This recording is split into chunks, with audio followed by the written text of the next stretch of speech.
Kumpenda Mungu ni machafuko ya dunia, ni machafuko kweli ya dunia hii.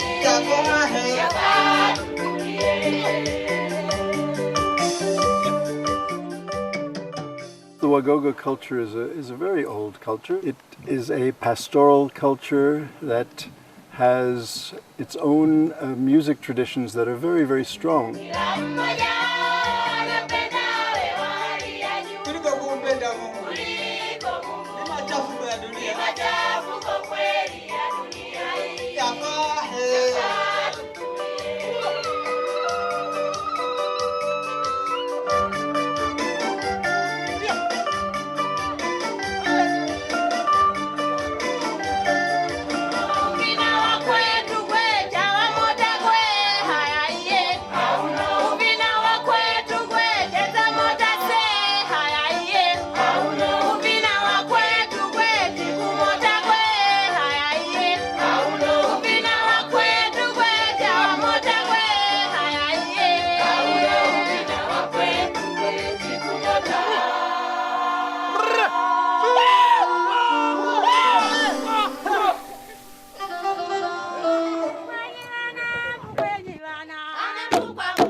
The music of Tanzania is quite phenomenal because it really, being a coastal country, Tanzania, with a long coast on the Indian Ocean, it brought in from the east a number of traditions that have affected the cultural music along the coast, the Swahili cultures. So we have traditions from almost 2,000 years ago arriving on the coast from the Islamic Peninsula, the Arab Peninsula, especially from the country of Oman. And the sultans and the sultan's sons came down to Zanzibar and then to the coast of Tanzania and have brought many of the Arab music traditions with them and then incorporated into the music of the Swahili coast. But besides that, the migration of people, even as far as the Cape Town area of South Africa, people migrated up to Tanzania.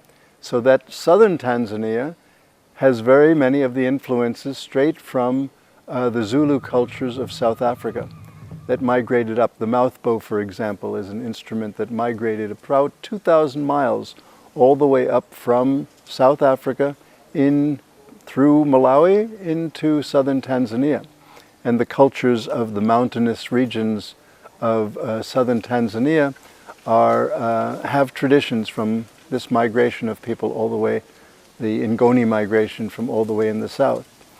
Then as we move further up, we have other migrations around Lake Victoria that have migrated in from the north.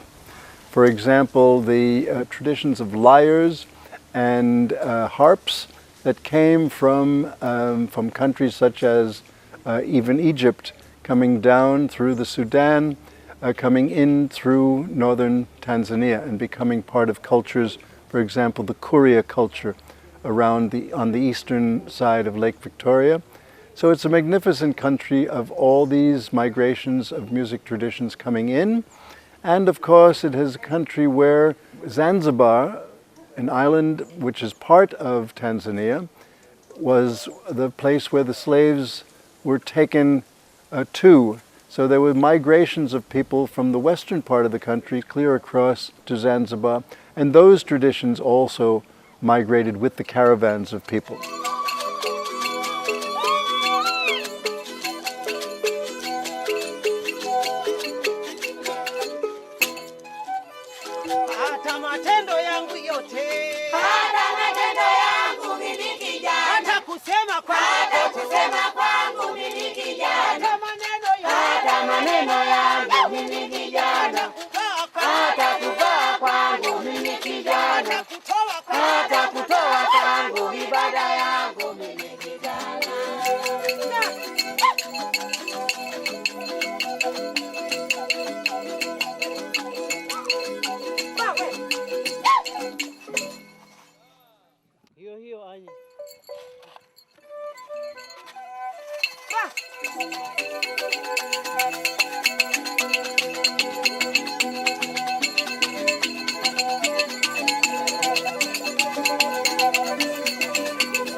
Wenzangu tunapoteza kizazi cha leo, hakijui kweli kinatoka wapi kinakwenda wapi. Sisi kabila la Mgogo, Kama vile kweli ndio Nasunyuno, Chipande pamoja na Mhebe, pia na mziki wara.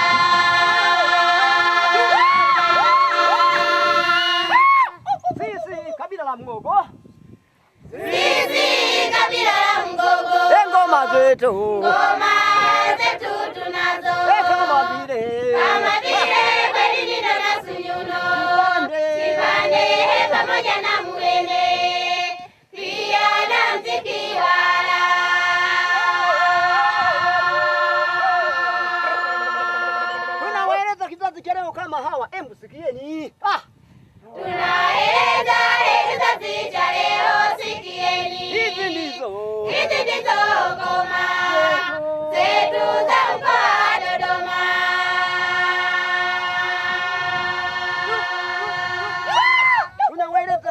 leo vijana mnasikia? Kauli mbiu tuheshimu utamaduni wetu. Kwa kabila la Mgogo wa mkoa wa Dodoma.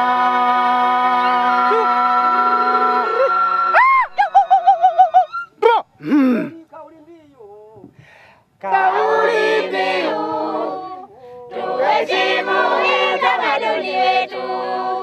Wa kabila la Mgogo wa mkoa wa Dodoma.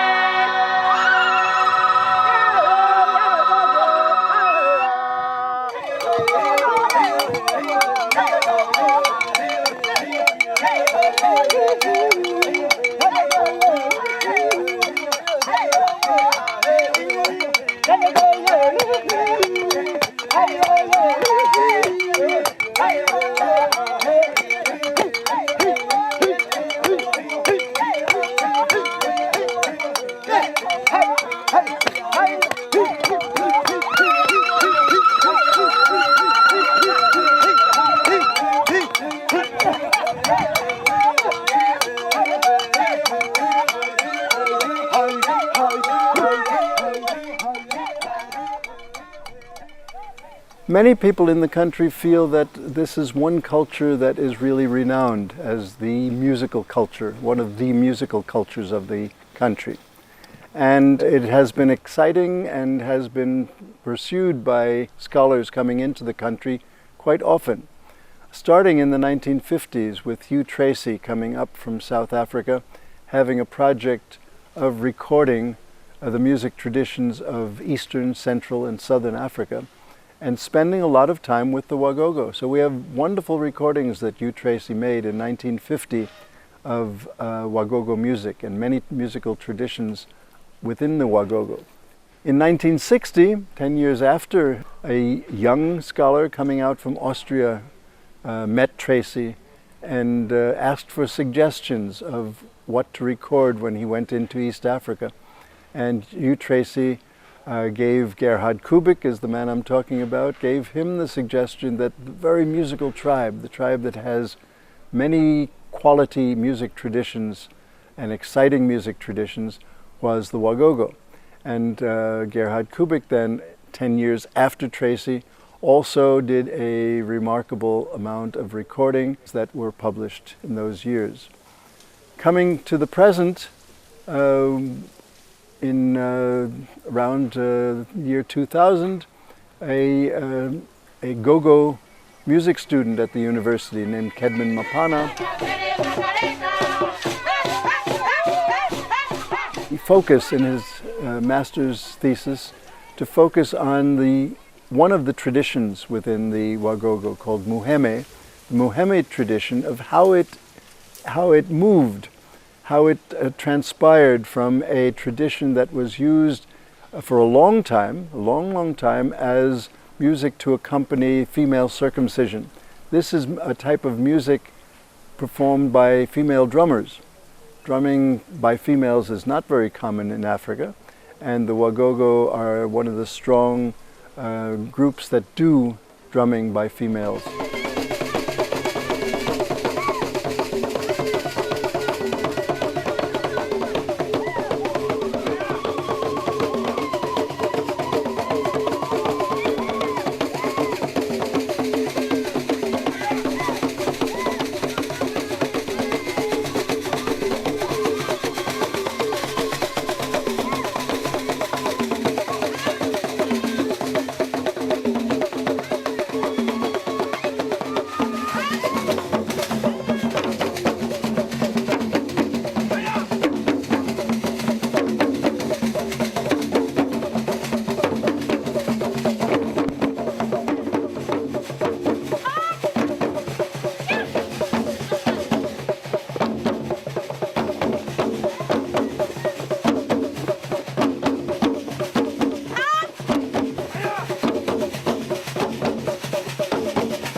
Edmund Mapana was looking at the transition from this type of music, which happened for a long time, up until the 1960s, when political parties at the time of independence felt they would take some of the popular music traditions and use them at political rallies. And one of the traditions they took was the Muheme tradition.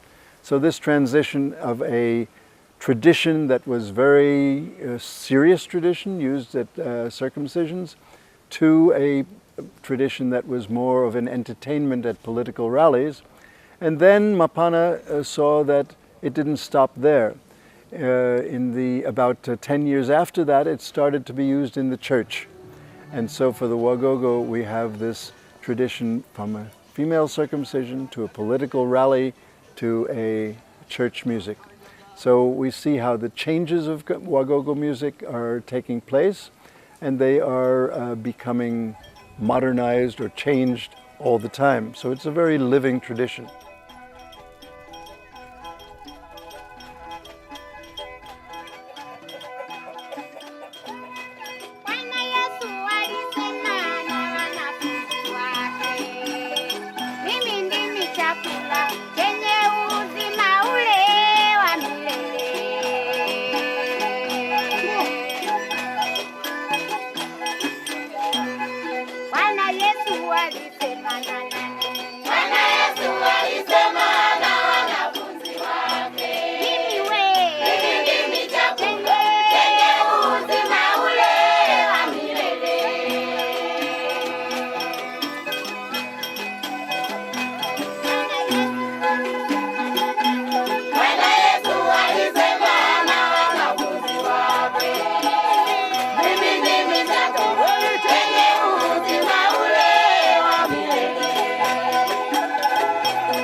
I was focusing on the wonderful music of the WaGoGo. I developed a desire to see for myself what it was like.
was in fact in WaGoGo that I made one of a major discovery. You see, I discovered what kind of tonal system is behind much of the go-go music, and that the tonal system, in brief words, is the use of overtones over a single fundamental.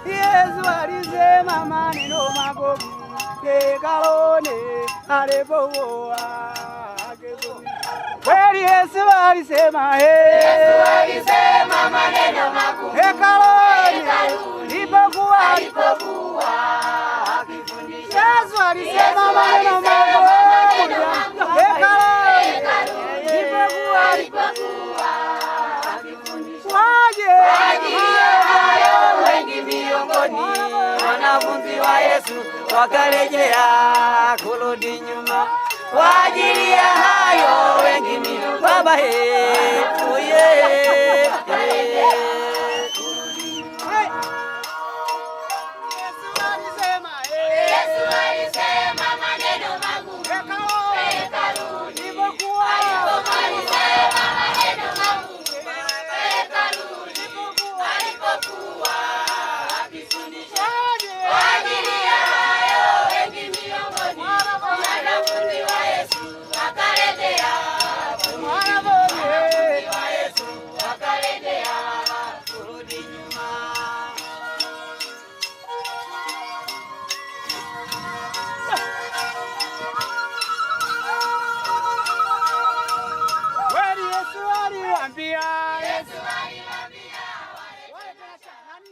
Music and resistance and power and hidden transcripts.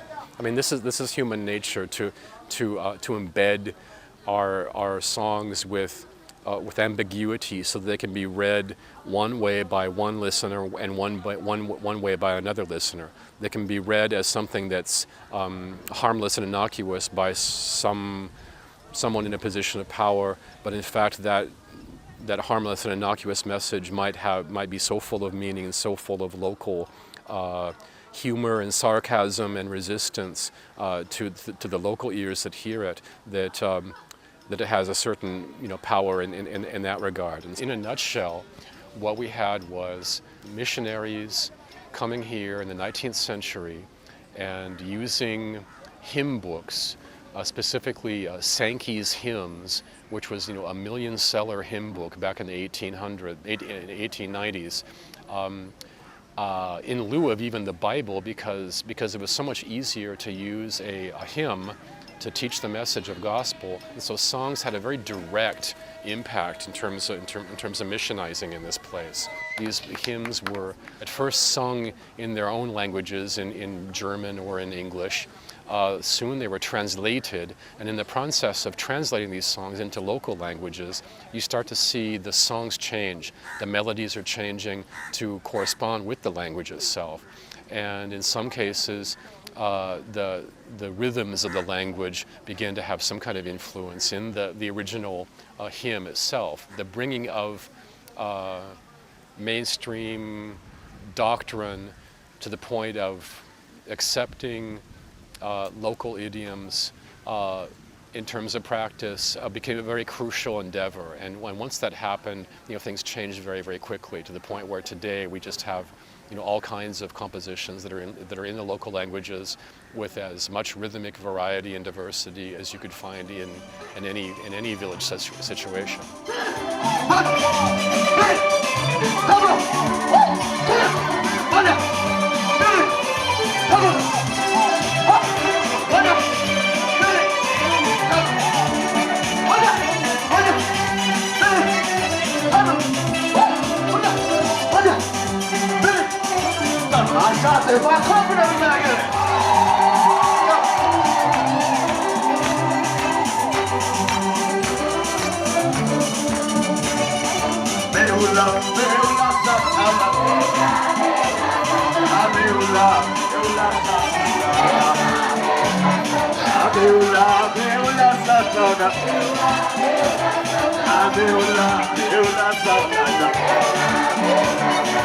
beula, beula satana.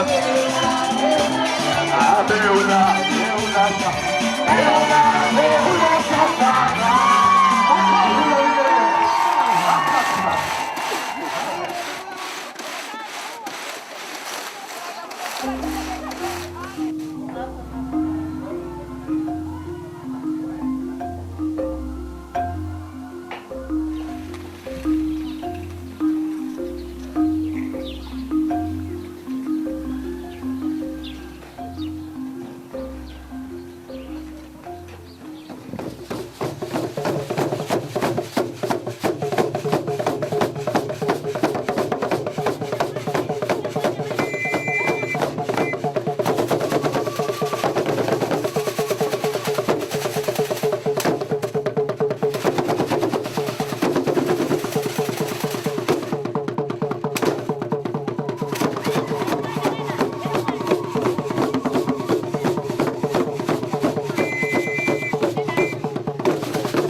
The way a person of the different ethnic groups become, how their ear and their brain and their mind become musically enculturated into their societies is a very interesting area that is now being studied. In fact, being studied by some of the students from the music program at the University of Dar es Salaam. How attitudes towards specific instruments developed, how knowledge about instruments are developed in a young child, and then how playing skills are learned by the child in a culture. These sort of inculturation of tuning the ear, tuning the mind to musical understanding.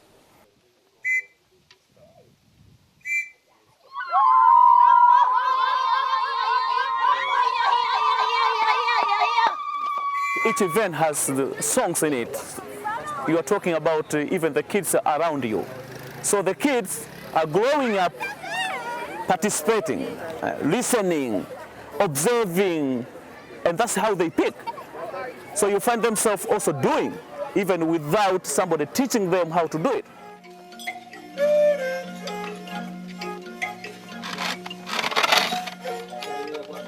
Acoustic knowledge, how to make the instruments, simple ideas of which wood to use. And then children learn in different ways how to play the various instruments.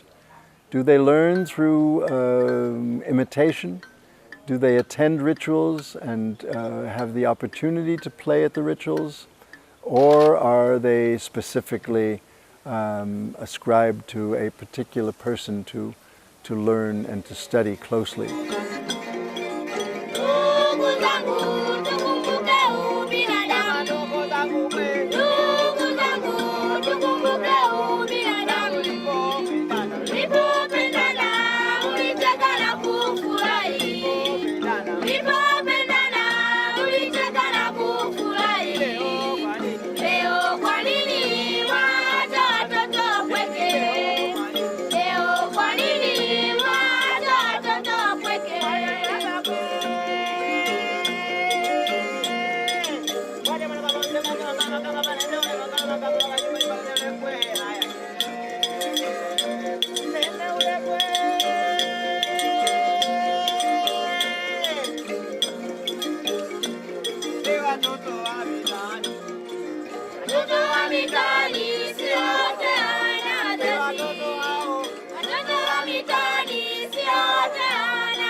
Wanadamu ni nyota njema, tuna ujumbe wetu mali zao, nao unasema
Maybe you have a sensitive health topic like HIV-related stigma.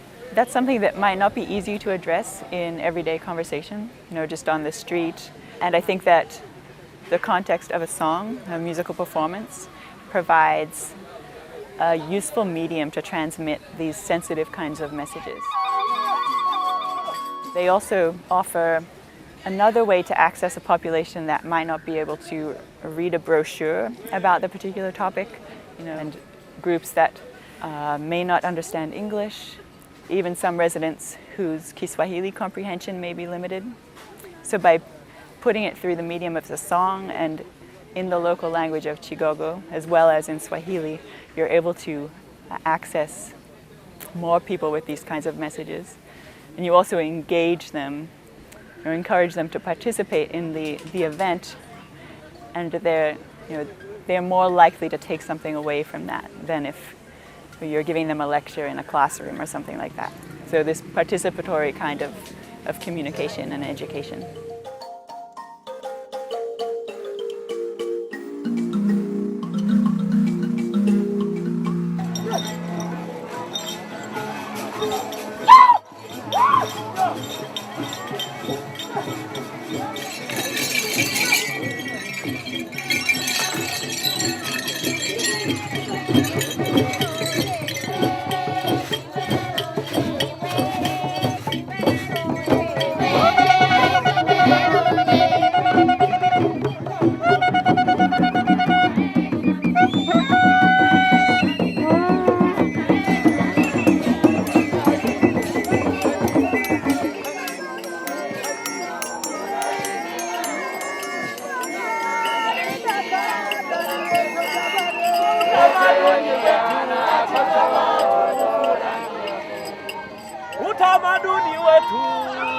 Utamaduni wetu wa Chigogo tufurahie.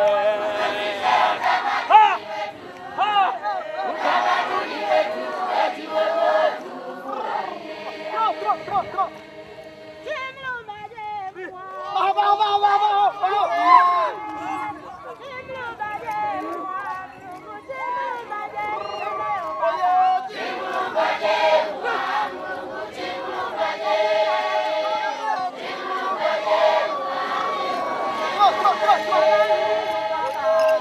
Hey!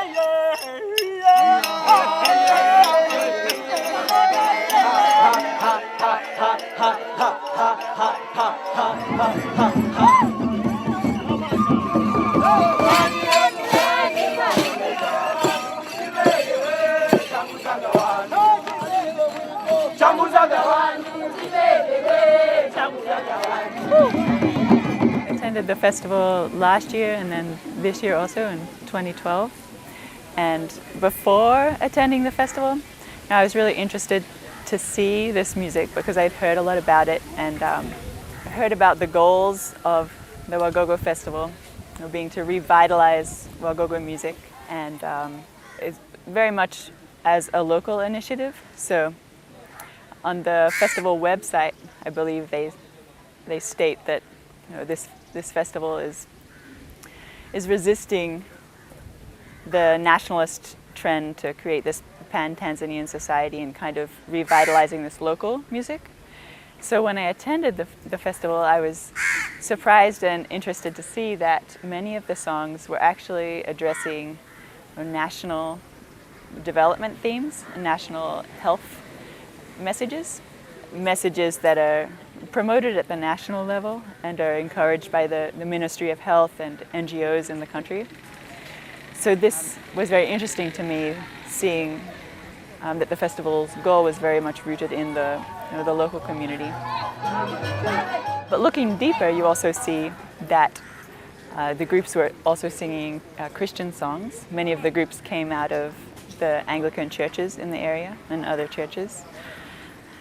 And they also were singing about other concerns. So you had, often in the same song, you have Kiswahili lyrics that are addressing the health message.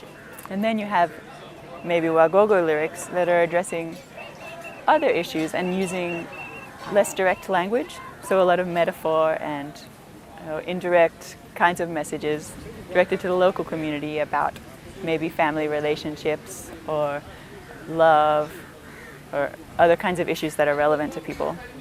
So I think it's a really interesting example of how artists use music to address issues that are relevant both to the local community, also to national concerns that they find are relevant.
Pasa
Nitatoa nafasi sasa kwa yule mama ili aweze kutuambia ule wimbo.